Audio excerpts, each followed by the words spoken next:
I'm sure you've heard the news. Chevy Colorado door lock issues are more common than you think, but here's the good part.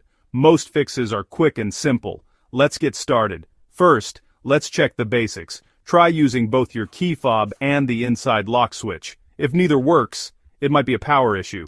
Check your fuse box. Look for the fuse labeled door lock and see if it's blown. Replacing it is easy and cheap. If the fuse is fine, listen for any sounds when you press the lock button. If you hear a clicking noise, but the lock doesn't move, the problem is likely a stuck actuator in your door. To fix this, you'll need to remove the door panel. Unscrew the bolts and gently pop off the panel with a flat tool.